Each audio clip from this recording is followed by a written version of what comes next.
अस्सलामुअलैकुम students. Financial accounting के अंदर आज हमारा टॉपिक है difference between cash book and passbook.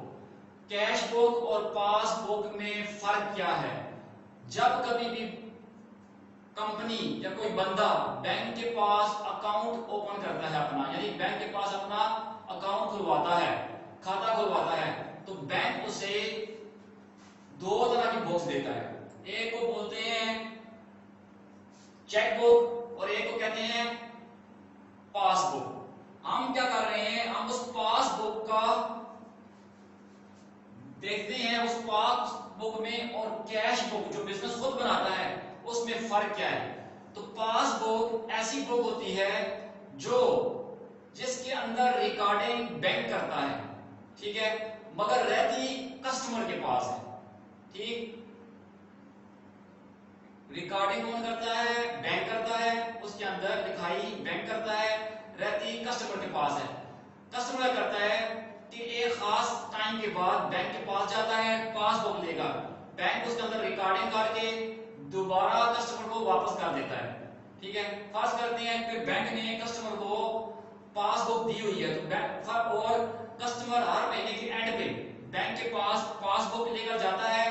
Bank उस महीने जो महीना गुजर चुका है उसकी तमाम रिकॉर्डिंग एंट्रीज, यानी बैंक का और कस्टमर का जो लेन देन हुआ है वो पासबुक में लिखकर कस्टमर के हवाले कर देता है। ठीक है, तो पासबुक और कैश बुक के दरमियान हम फर्क देखेंगे। तो पासबुक, बाज बैंक जो होते हैं कस्टमर को पासबुक देते हैं, बाज बैंक पासबुक नहीं देते, वो क्या करते हैं कि उसको at the end of month या 6 महीने के बाद या साल के बाद कस्टमर को उसके अकाउंट की डिटेल भेजते हैं, एक कागज सा भेजते हैं जिसे कहते हैं बैंक स्टेटमेंट। ठीक है, तो जो बैंक पासबुक कस्टमर को नहीं देते वो एक खास पीरियड के बाद या एक साल के बाद अपने कस्टमर को बैंक स्टेटमेंट भेजते हैं, यानी उसके खाते की पूरी डिटेल भेजती हैं कि साल के स्टार्ट से लेकर साल के आखिर तक कस्टमर ने कितने पैसे जमा करवाए, कितनी बार करवाए और कितने पैसे निकलवाए और कितनी बार निकलवाए, यानी टोटल कितने पैसे जमा करवाए और टोटल कितने निकलवाए, तो वो उसे बता देती है। बैंक स्टेटमेंट उसे बता देती है कि उसने बैंक से पैसे लेने हैं या देने, यानी आया उसका डेबिट बैलेंस है या क्रेडिट बैलेंस है। तो बहरहाल अब देखते हैं, डिस्कस करते हैं इसको कि कैश बुक और पासबुक के दरमियान फर्क क्या है।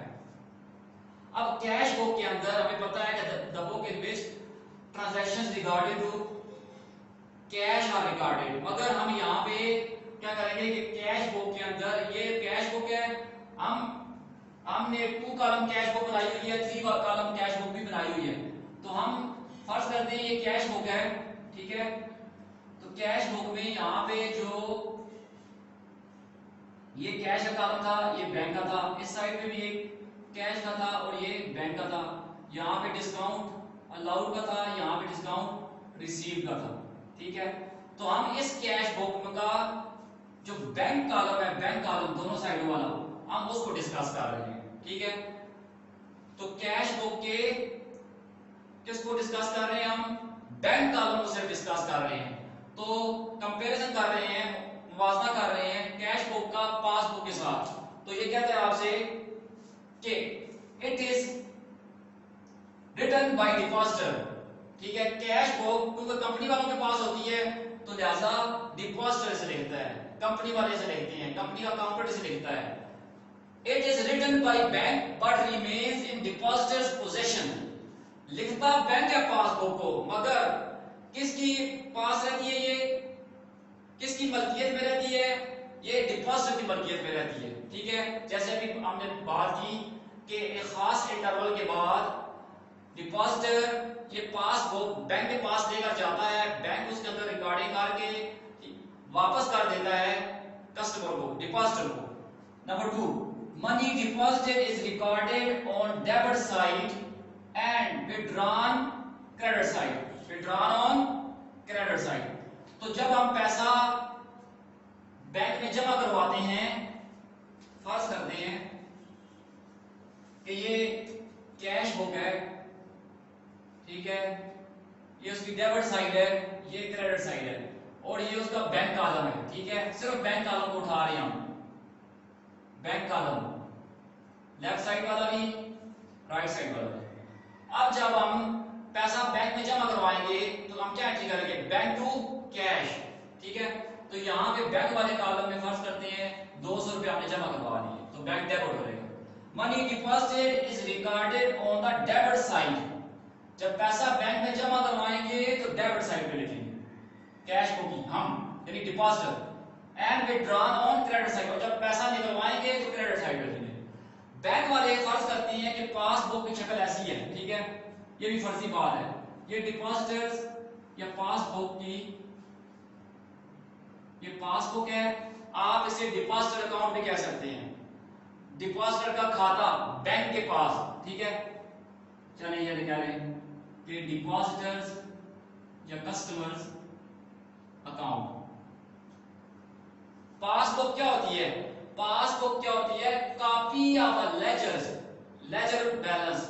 ठीक है, कॉपी होती है जो ना, पासबुक जो होती है वो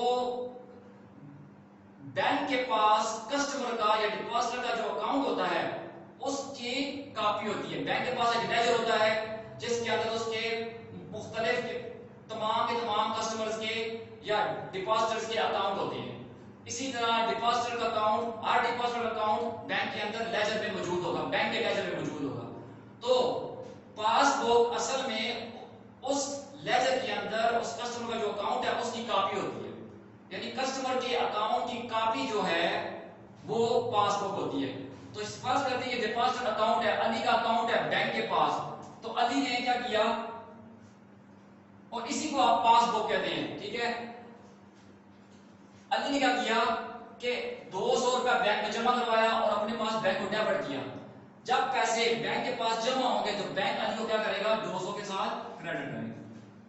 क्रेडिट किया उसने। देखें, money deposit is entered on the credit side. Money जो डिपॉजिटर ने जो पैसे जमा करवाए हैं उसे क्रेडिट साइड पे लिखते हैं। ठीक है, and withdrawn on the debit side. और जब वो पैसे निकलवाएगा तो उसे डेबिट साइड पे, बैंक अपने पास डेबिट साइड पे लिखेगा, जबकि डिपॉजिटर जो होगा उसे क्रेडिट साइड पे लिखेगा। ठीक है, आगे चलते हैं। A check is deposited for collection is recorded on the date of deposit. फर्ज करते हैं हमारे कस्टमर ने हमें चेक दिया, चेक के जरिए पेमेंट की, हमने अपने बैंक में जमा करवा दिया, तो हम कहेंगे ना बैंक टू डिपॉजिटर अकाउंट। ठीक है, 2 कॉलम और 3 कॉलम कैश बुक के अंदर ये चीजें डिटेल से डिस्कस कर चुके हैं हम। तो हम क्या कहेंगे, depositor account, bank account to depositor account, sorry customer account, bank account to customer account. तो यानी डेटर अकाउंट, हमारा डेटर जो है, कस्टमर नहीं, हमारा जो डेटर है वो bank account debit to debtor's account credit. Ali ने हमारे 10,000 रुपए देने थे, अली ने हमें चेक दिया, हमने वो चेक अपने बैंक में जमा करवा दिया, तो हम कहेंगे बैंक डेबिट, अली क्रेडिट। ठीक है, तो हम बैंक को डेबिट करेंगे उसी वक्त जब चेक बैंक में जमा करवाएंगे। मगर क्या है कि bank, it is recorded on the date when it is actually collected from the debtor's bank. ठीक है, हमने तो बैंक को चेक दे दिया, जाओ जाके अली के बैंक से जाके ले लो, मगर बैंक हमें क्रेडिट नहीं करेगा। हमने खर्च करें 10,000 के लिए बैंक को क्रेडिट कर लिया, मगर बैंक हमें क्रेडिट नहीं करेगा। ठीक है, क्यों नहीं करेगा, बैंक जब तक जाकर अली के बैंक से पैसे नहीं ले आएगा, यानी जो बंदा हमारा डेटर है उससे जाकर पैसे नहीं लेकर आएगा, तब तक बैंक हमें क्रेडिट नहीं करेगा। तीसरा पॉइंट ये है।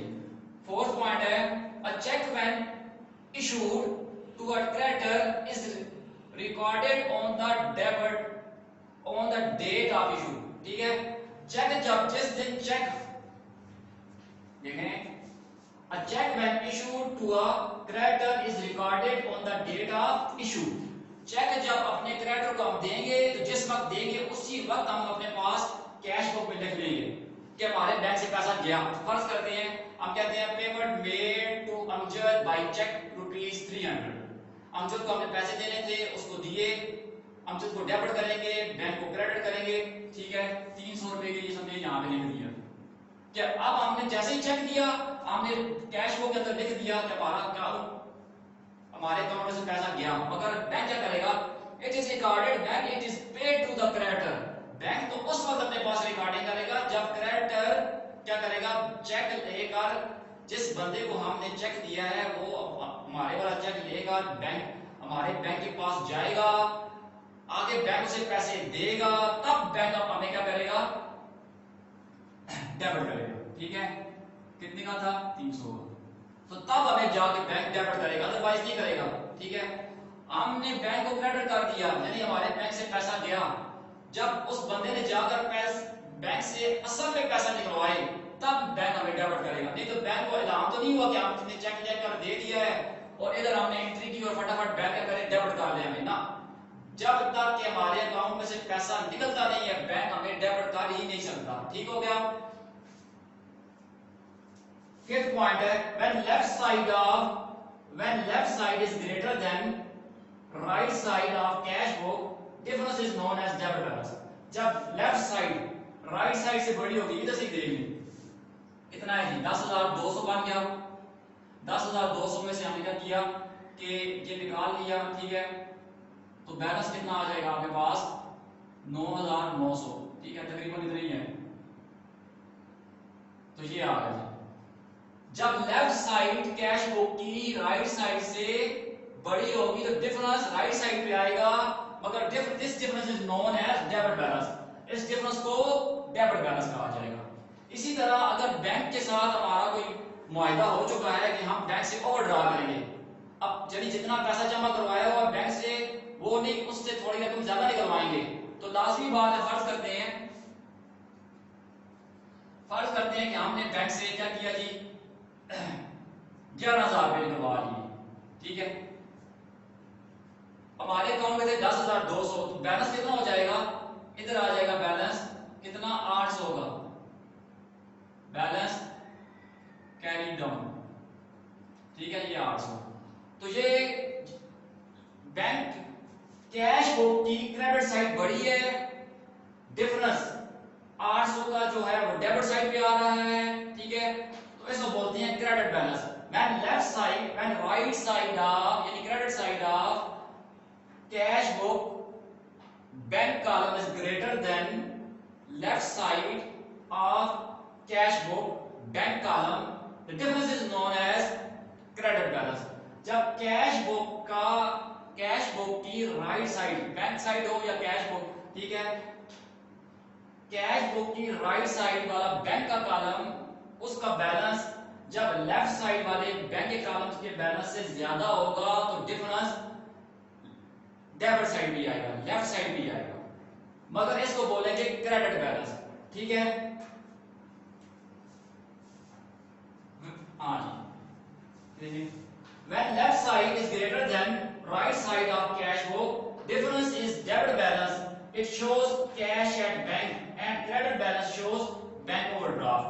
और ये जो 800 है ये हमें बता रहा है कि हमने बैंक से ओडी है यानी ओवरड्राफ्ट है, ज्यादा निकलवाए हैं पैसे। ठीक है, तो जब क्रेडिट साइड बड़ी होगी तो डिफरेंस डेबिट साइड पे आएगा, और डेबिट साइड वाला ये बैलेंस बताता है हमें कि हमने बैंक से ज्यादा निकलवाए हैं। Debit balance shows bank overdraft. ठीक है, यहाँ पे ये देखें, फर्ज करें यहाँ पे 300 है, ये 100 रुपए का बैलेंस आ गया जी, यहाँ पे ये बैलेंस कैरी डाउन 100 रुपए। ठीक है, अब क्या हुआ कि डेबिट बैलेंस शोज ओवरड्राफ्ट। ये डेबिट बैलेंस शो कर रहा है कि हमने बैंक से ज्यादा पैसे निकलवाए, जमा 200 करवाए, निकलवाए 300, तो 100 रुपया ज्यादा है डेबिट बैलेंस। तो पासबुक का डेबिट बैलेंस ये शो करता है कि हमने ज्यादा पैसे निकलवाए हैं। इधर कैश बुक का क्रेडिट बैलेंस ये शो करता है कि हमने ज्यादा पैसे निकलवाए हैं। ठीक है, and credit balance shows cash at bank. और फर्ज करते हैं कि हमारे पास इधर बैंक में 500 है, जमा 500 करवाया है, निकलवाए 300 है, 200 का बैलेंस यहां पे आ गया, बैलेंस कैरी डाउन। ठीक है, तो ये जो 200 रुपए है ये क्रेडिट बैलेंस है। क्रेडिट बैलेंस का मतलब ये होता है कि हमने पैसे बैंक में जो जमा करवाए, यानी हमारे पैसे बैंक में अभी पड़े हुए हैं। ठीक है, तो अब ये देखें कि कैश बुक का डेबिट यहाँ पे जो बैलेंस आएगा कैश बुक का जो डेबिट बैलेंस होगा, यहाँ पे जो आएगा, ठीक है, वो हमारा फेवरेबल बैलेंस होगा। पासबुक का जो क्रेडिट बैलेंस होगा वो हमारा फेवरेबल बैलेंस होगा। कैसे जी? चलिए इसका सिखा देते हैं ताकि बात आपको समझ आए। बात करें यहाँ पे भी 10,000 है, ठीक है, ये बना 10,200, तो ये बैलेंस 200 आ गया, ये डेबिट बैलेंस है। हमारे 200 रुपया बैंक में पड़ा हुआ है, इधर बैंक ये बताता है कि हाँ भाई वाकई तुम्हारा 200 रुपया बैंक में पड़ा हुआ है। हमारा कैश बुक का डेबिट बैलेंस हमारा फेवरेबल बैलेंस, पासबुक का क्रेडिट बैलेंस हमारा फेवरेबल बैलेंस होता है, ठीक है। इसी तरह कैश बुक का क्रेडिट बैलेंस हमारा अनफेवरेबल बैलेंस होता है, ठीक है। और पासबुक का डेबिट बैलेंस जो होगा, जो यहाँ पे आएगा, वो हमारा अनफेवरेबल बैलेंस होगा, जो वो हमारे हाथ में नहीं होगा। उसका मकसद ये है पासबुक का, अब देखें कैश बुक का जो क्रेडिट बैलेंस है, कैश बुक का जो क्रेडिट बैलेंस होगा, जो अभी यहाँ पे मैंने लिखा था, वो हमारा अनफेवरेबल है, यानी हमने बैंक को पैसे देने हैं। इसी तरह अगर पासबुक का डेबिट बैलेंस होगा तो क्या होगा कि हमने पैसे बैंक को देने हैं, यानी हम कैश बुक का क्रेडिट बैलेंस अनफेवरेबल, पासबुक का debit balance unfavourable. Cash book का जो डेबिट बैलेंस है वो हमारा फेवरेबल है, पासबुक का जो क्रेडिट बैलेंस होगा वो हमारा फेवरेबल होगा। फिर एक बार सुन लें, कैश बुक का जो क्रेडिट बैलेंस होगा वो हमारा अनफेवरेबल बैलेंस होगा, ठीक है। इसी तरह पासबुक का जो डेबिट बैलेंस होगा वो हमारा अनफेवरेबल बैलेंस होगा, वो हमने बैंक को देने होंगे। कैश बुक का जो डेबिट बैलेंस होगा वो हमारा फेवरेबल बैलेंस होगा, वो हमने बैंक से देने हैं। इसी तरह पासबुक का जो क्रेडिट बैलेंस होगा वो हमारा फेवरेबल बैलेंस होगा, वो हमने बैंक से लेने होंगे। क्योंकि बैंक के पास हम क्रेडिट हो रहे हैं, तो बैंक के लिए हम क्रेडिटर हैं, बैंक ने हमें पैसे देने हैं, ठीक है जी। बहरहाल तो ये डिफरेंस था कैश बुक में और पासबुक के दरमियान, ये डिफरेंस था कि कैश बुक का डेबिट बैलेंस हमारा फेवरेबल बैलेंस होता है और कैश बुक का क्रेडिट बैलेंस हमारा अनफेवरेबल बैलेंस होता है। पासबुक का क्रेडिट बैलेंस हमारा फेवरेबल बैलेंस होता है और पासबुक का जो डेबिट बैलेंस होता है वो हमारा अनफेवरेबल बैलेंस होता है, वो हमने बैंक को पैसे देने होते हैं। तो कैश बुक के दरमियान और पासबुक के दरमियान ये फर्क था, ये हमने क्लियर किया। फिर ये डिस्कस किया कि पासबुक जो होती है वो डिपॉजिटर के अकाउंट की कॉपी होती है in the bank ledger. Bank के लेजर के अंदर डिपॉजिटर के अकाउंट की एक किस्म की कॉपी होती है।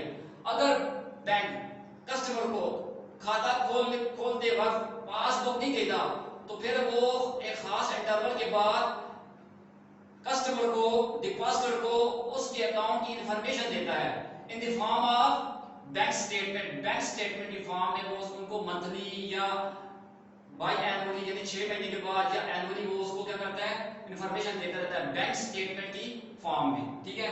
जैसे हमारे घरों में साल के बाद बैंक स्टेटमेंट आती है कि आपके खाते में साल के शुरू में इतने पैसे थे, आपने इतने जमा करवाए, इतने निकलवाए, अब बैलेंस इतना है, ठीक है।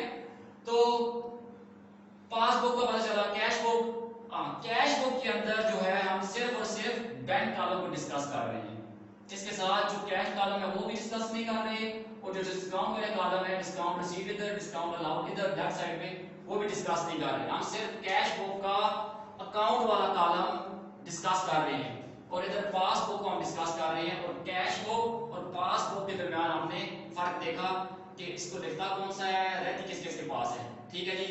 Thank you very much. उम्मीद है कि आपको इन दोनों बुक्स के दरमियान फर्क पता चल गया होगा। शुक्रिया जी।